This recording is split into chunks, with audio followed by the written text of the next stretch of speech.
Hello and welcome back to the channel. Today I want to talk to you about mock scrapes.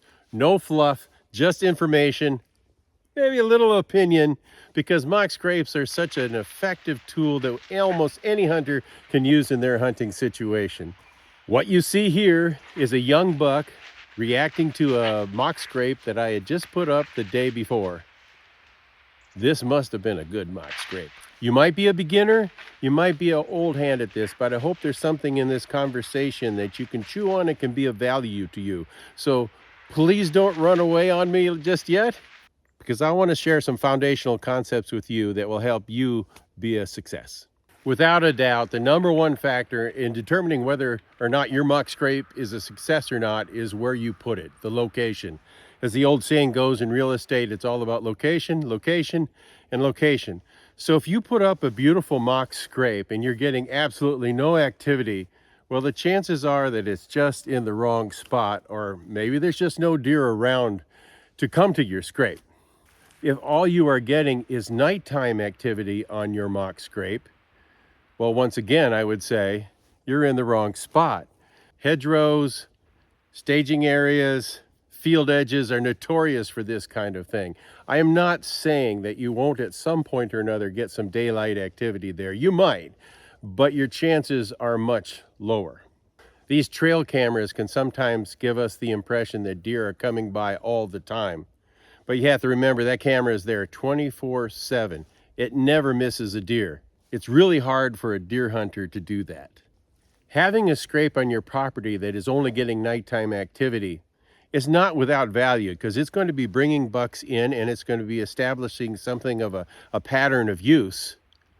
But it's not going to be as good for you as a well-placed scrape.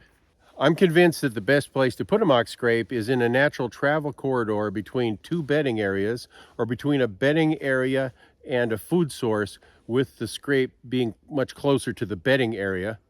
And also, sometimes old logging roads are nice for this too. And I want to emphasize that it has to be in a natural travel corridor. Remember that deer will bend for us, but they're not going to break their normal travel patterns. The best spots for these mock scrapes are actually places where you might be hunting anyway. Now, a place that has also worked very well for me are elevated banks around small wildlife ponds.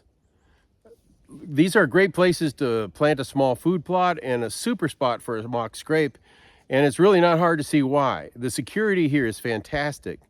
Nothing can ambush them from the pond side, and from this vantage point, they can also easily keep an eye on anything approaching from the woods. These spots work so well, I might even consider making something like it even without a pond. And when you actually place your scrape, it's nice to put it in a spot where the deer travel is perpendicular to your line of access into that stand, so that their attention would be drawn away from you.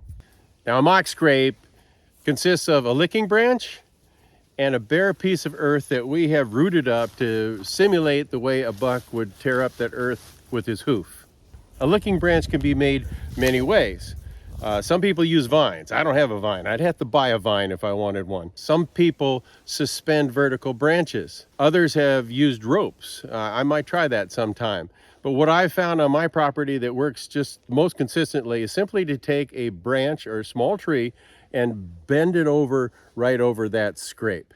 You know, much of the time, all the equipment that you really need to make a mock scrape is a piece of string or paracord like this. Super inexpensive. So I'll use this string and I'll bend a branch down and tie it to another tree. Sometimes I'll just bend the tree on itself and tie it kind of like a bow. And other times I'll just cut down a branch and I'll tie it and lash it to a bigger tree to put it in just that right spot. I prefer a living branch because it'll grow back after all the damage that the bucks inflict. I don't worry about scent control almost at all, because this is sort of a long-term project. Remember that the deer are going to want some room to move around in, and they're not going to like to contend with roots in that area when they're actually doing the pawing. You can enhance that situation with a scent dripper, and yeah, I do really believe that can help. You can enhance it with your own urine, or you can do nothing at all, because I believe that the licking branch is by far more important than that scrape. The licking branch is the key to the mock scrape setup. I actually think that the primary benefit of roughing up that dirt below that licking branch is that the smell of the fresh dirt, or the dirt plus the scent, attracts the deer in the first place. Then they notice the branch and they begin to use it. You can make a good licking branch and the deer will actually make the scrape for you. I have one area where the bucks tend to come in and use the licking branch and never seem to scrape much at all. But I don't care. Just watch video after video of bucks coming up to a scrape, and they go right to the licking branch first. They check that over, they might work it with their head, and then they'll check the scrape down below. We know sometimes they don't follow that order, but 9 times out of 10 they will. And sometimes they'll just go right by the licking branch, sniff it as they go, and never even look at the dirt. You see this little guy here? I consider him to be my friend. As a matter of fact, he is my secret weapon in the woods. Button bucks just love mock scrapes. And they're going to be the first ones to roll into this new setup and start working that limb. Sometimes they can get a little bit crazy. That's why I think it's really important to make sure that whatever licking branch you have, that it is in range of that buck, because I want him to get in there and savage that thing. I want him to work on it in the day. I want him to work on it during the night. In my opinion, once you get a deer or two to mark one of these licking branches, it has become an established social center. And anything else I do is simply going to enhance what is already there. And once these branches start getting used, the does are going to come in and use them, and soon the smaller bucks are going to come in. Remember that any buck cruising your property is just naturally going to come check these social mailboxes until he finds that package that he is looking for. In my scent dripper videos, I'm often asked, where are the mature deer? Where are the 5 and 6 year olds? Do these setups work for those kind of deer? I don't really think that there are that many 5 or 6 year old deer around here. And when you start talking about hunting deer like that, everything changes. If you can consistently harvest a 5 or 6 year old deer, I know 3 things. 1, you are a good hunter, a very good hunter. 2, you pass up small bucks. And 3, you are on a property that has the capacity to deliver an animal of that age class. Around here, I would say that a 3.5 and 4.5 year old deer are about what I would call mature. And yes, I can assure you that these setups work for these deer. There's less of these deer, and as a result, you're probably going to have less sightings of them unless you're on a really exquisitely managed piece of property. But as you can see in these videos, these bigger bucks often find these setups at night first.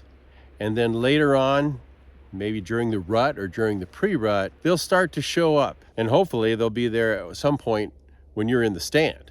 Case in point, as you look at this really nice buck work over this mock scrape, this particular scrape is out of range of any bow, which is kind of a cool thing in its own way. And this buck came onto the property. He didn't normally live here. He just visited. And he was working this scrape, and later that day, my brother was able to harvest him.